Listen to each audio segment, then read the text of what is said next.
Very warm welcome to episode 2 of the Brexit Briefing, a brand new weekly guide exclusive to Talk Podcasts, bringing you an honest analysis of all the latest developments as the United Kingdom prepares to leave the European Union. Join us as we dispel the myths and set the record straight about all that's been going on with the Brexit process. Coming up in this edition, we hear the terms the single market and the customs union a lot on the news, but it seems to me as though very few journalists, political correspondents, whoever, actually take the trouble to explain what they mean. I'm going to attempt to put that right. Also, the implications of the recent House of Commons defeat for the government that means Parliament has a legal guarantee of a vote on the final Brexit deal. But I ask, does it really matter? And Gina Miller's been in the news again. More on her a little bit later. First of all, the compliments of the season to you all. I hope you're enjoying the Christmas period, the festivities, whenever it is you're listening to this. Some people have said to me, why are you talking about Brexit so close to Christmas? I'm recording this on the 23rd of December. And we're in a bit of a funny time because Damien Green resigned as Deputy Prime Minister. Well, resigned, he was sacked really, we know that. On, when was it, Wednesday just gone. Was it Wednesday or Thursday? Round about that period anyway. And the BBC's Newsnight programme had already gone on its Christmas holidays. And we got this period between Christmas and New Year, between, the 27th to the 31st, where even though it's kind of back to work for a lot of people, there aren't proper news programmes on the television, even though the world is keeping turning. It's a bit of a strange period, that. What a lot of people don't know is that until about 1973, I think it was, New Year's Day wasn't even a bank holiday in England and Wales. Scotland has its own traditions on that, but that's another matter. In England and Wales, it was only when Edward Heath created some more bank holidays that we got New Year's Day off. And while in a way that might seem like a good thing, I'm not a huge fan of the New Year bank holiday myself. It has sort of created this sort of zombie period from the 27th to the 31st, where nothing much gets done, and, doing any kind of business is hard. But worse still, news bulletins are not their proper length. But perhaps, I've taken a look at the Christmas TV schedule. There's not that much worth watching. There isn't what I would call a fools and horses moment, where the whole family, 3 generations, all sit round together and have a good laugh. There's no Morecambe and Wise or modern-day equivalent of that. There's a lot of filler programming, old films, that sort of thing, and repeats. And really, maybe you just want a break from all this frivolity. All right, tell you what, pour yourself a nice glass of wine or whatever your tipple is, have a mince pie, and let's listen to something with a bit of substance, the Brexit briefing. Right, let's crack on. First up, we hear this term single market a lot, and we also hear the term customs union a lot. Political correspondents on all the main broadcasters, BBC, ITV, Sky, whoever, use these terms assuming we all know what they are, and assuming even the political establishment knows what they are. I can confirm, having been in a meeting with the Labour MP Stephen Doughty, that he doesn't know what either of the terms single market or customs union actually mean. So I'm going to take a moment now to explain in as clear terms as I can what the terms single market and customs union mean, and what the implications are for staying in or leaving both. Let's start with the single market. The term single market has no specific legal definition. It essentially means single regulatory regime. It aims to break down all barriers to trading across the EU and even to non-EU member states by ensuring the 4 freedoms. They are goods, services, capital and labour. Free movement of goods, services and capital means the elimination of tariffs and reduces costs and administrative burdens by applying the same set of rules, i.e. single regulatory regime as I just said, among all those states which are a member of it. The free movement of labour, the 4th freedom, is more controversial, for it effectively means accepting unlimited, indefinite levels of immigration from other EU states, regardless of their skill level. It explains why Theresa May failed to get immigration levels down to her target of tens of thousands in every single one of her 6 years as Home Secretary, and why we need to build a city the size of Cardiff every single year to keep up with current immigration rates. But there is a catch. Free movement of labour is not an absolute condition of single market membership. More on that later. The customs union ensures all member countries charge the same import duties to non-members. For Brexit to be a success, it is essential that the UK is not part of the customs union. It will prevent our country from being able to agree free trade deals with the wider world, or even set tariffs on our own terms to countries where no free trade deal exists. The importance of not being a part of the customs union cannot be understated. Labour's support for continued membership of the customs union is baffling, especially since they claim to support the principle of Brexit. I am baffled in general by Labour's policy. They seem to shift from one day to the next, and the policy changes depending on which shadow cabinet minister you ask. I don't think they know themselves. I am broadly in favour of continued membership of the single market. Let me be absolutely clear. My priority is to get the United Kingdom out of the European Union and to stay out. My side, the Leave side, won the referendum, and by a clear, though not overwhelming margin. But I take on board Sir Winston Churchill's wise maxim, in victory, magnanimity. With that in mind, I wish to persuade as many Remain voters as possible of my arguments, and am the first to acknowledge that, if Brexit is handled incorrectly, it could go badly wrong. By the same token, I am painfully aware that there are those among the political establishment, and indeed the media, who actively want Brexit to fail, so they can say, "I told you so." I'll name 2 such individuals: Sir Vince Cable, the leader of the sarcastically titled Liberal Democrats, a party that has now abandoned both liberalism and democracy, it seems to me, and James O'Brien, the condescending creep who hosts a 3-hour daily anti-Brexit programme on LBC, where he frequently lies, smears and twists the words of Brexit campaigners to suit his own agenda. A worst-case scenario would see, on the day after Brexit, huge queues of lorries at Dover because of the endless bureaucratic procedures the EU must, by international law, impose on what are known as third countries, which the UK will have then become. With jobs vanishing by the day and the value of the pound plummeting, the government would fall. The arrogant Remainers are already waiting in the wings to take their revenge, from the aforementioned Sir Vince Cable, to the Blairites and the Brownites on the Labour backbenches, to the likes of Anna Soubry and Kenneth Clarke among the Conservatives, to the SNP and Plaid Cymru, who seek to see Scotland and Wales ruled directly from Brussels, doing away with the Westminster middlemen. Don't kid yourself into believing that either the SNP or Plaid Cymru are actually Scottish or Welsh nationalists. They are not. They want direct rule from Brussels. That is their agenda.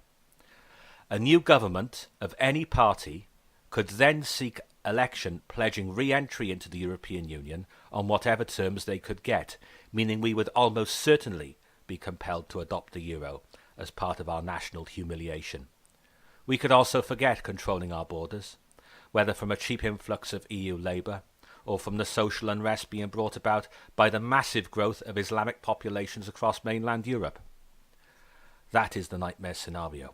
I prefer a more cautious approach, based on the precedents that have already been set.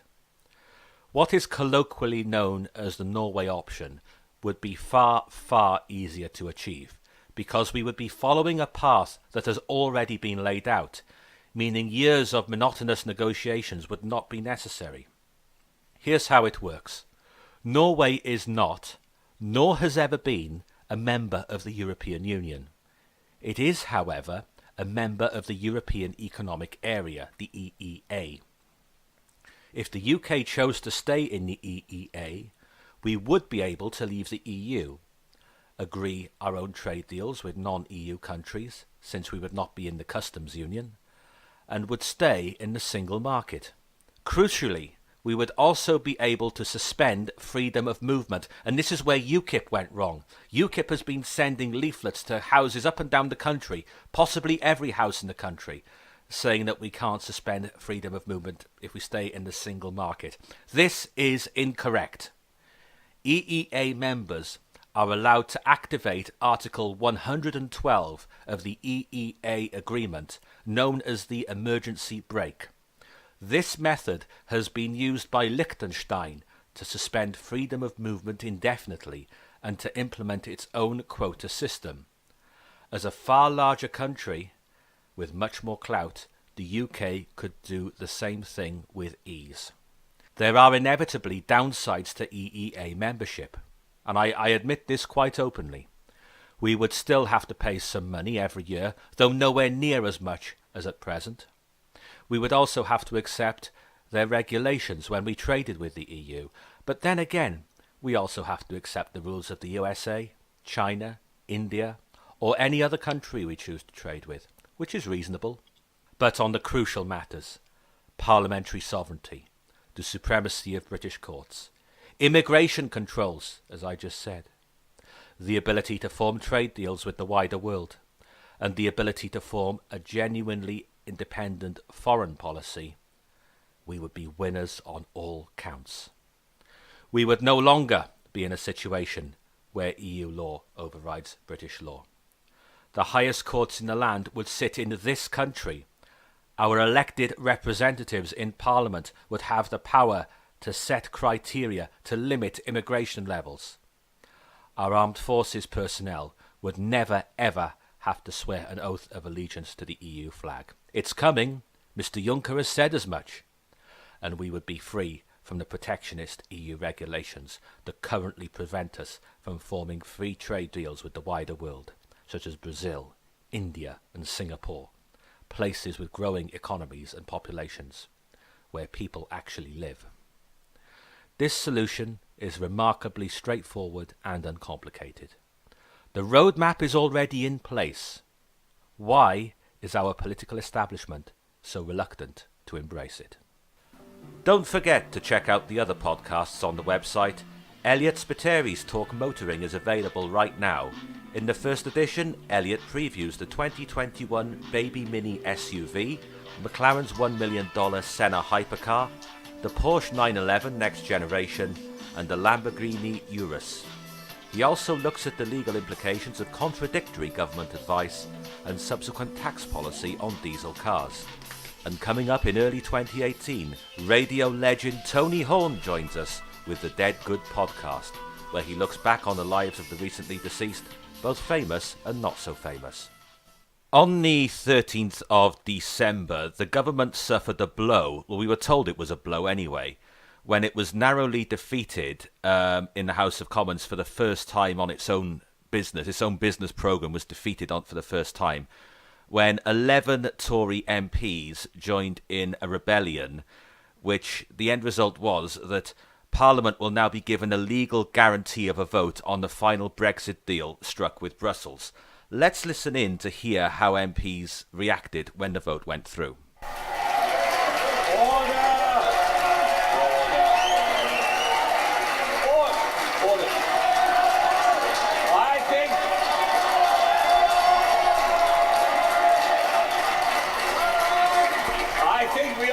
To hear the result. Let's make sure the result is correct. The ayes to the right, 309. The noes to the left, 305.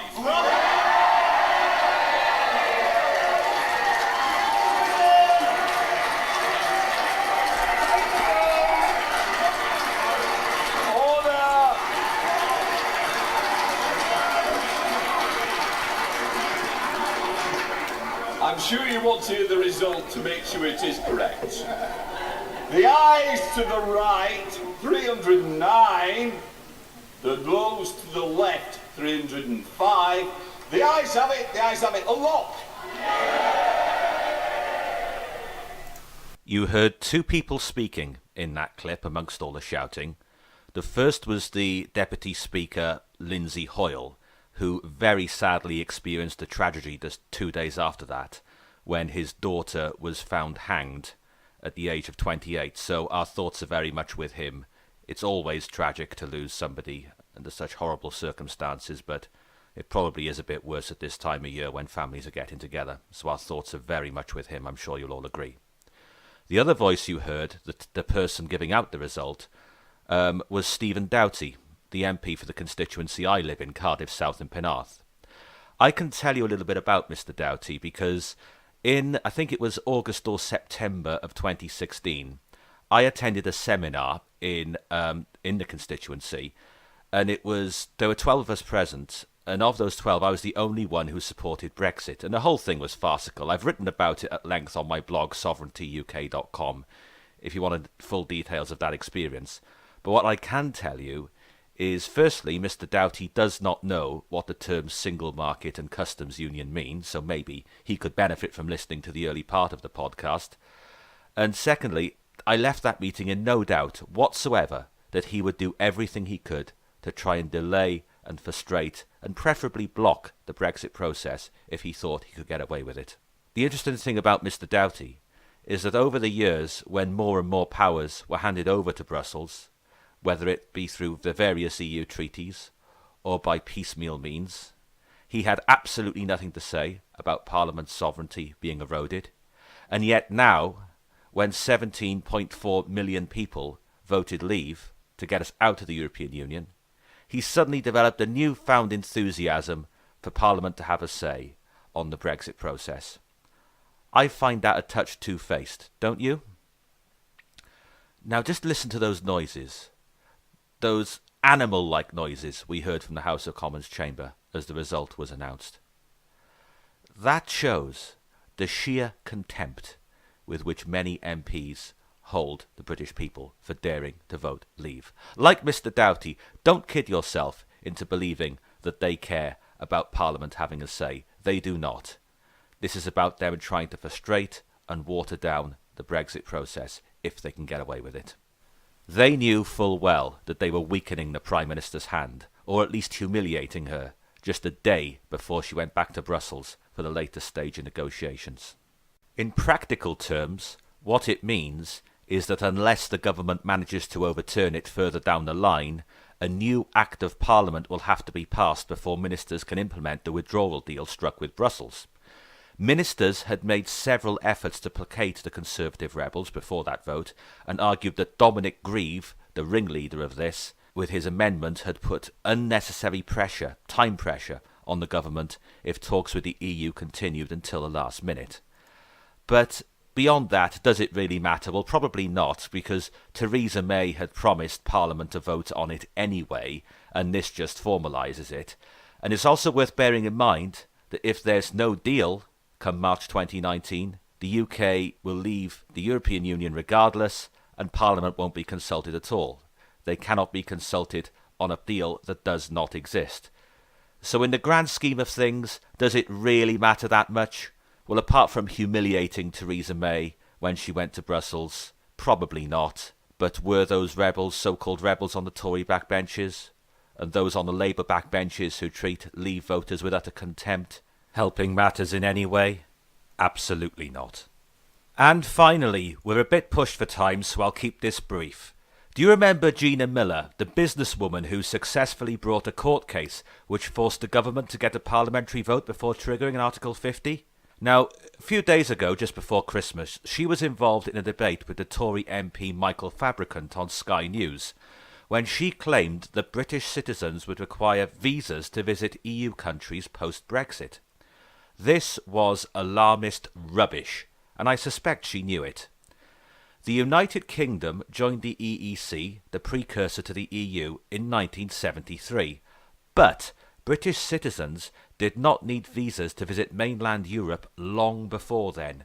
I've looked up the date visas were abolished. In 1947, visa requirements were abolished for France, Belgium, Luxembourg, Norway, Denmark, Sweden, the Netherlands, Switzerland, Liechtenstein, Iceland, In 1948, they were abolished for Italy and Monaco. In 1955, they were abolished for Austria. And it goes on, the list goes on. There were no visa requirements before Britain joined the EEC, the precursor to the EU, and it's frankly absurd to suggest we'll need visas for holidays in Spain and France and Italy afterwards. In addition, UK citizens can visit many other countries all over the world without a visa. Countries including Argentina, Brazil, Canada, Indonesia, Singapore, and many, many others. Gina Miller was talking alarmist rubbish. And that brings us to the end of the Brexit briefing. I hope you take some time out to relax over the festive period. Please do spare a thought for all those families who can't be together, particularly those serving in the armed forces. I'll catch you in early 2018. Until then, Merry Christmas and a Happy New Year. Cheers.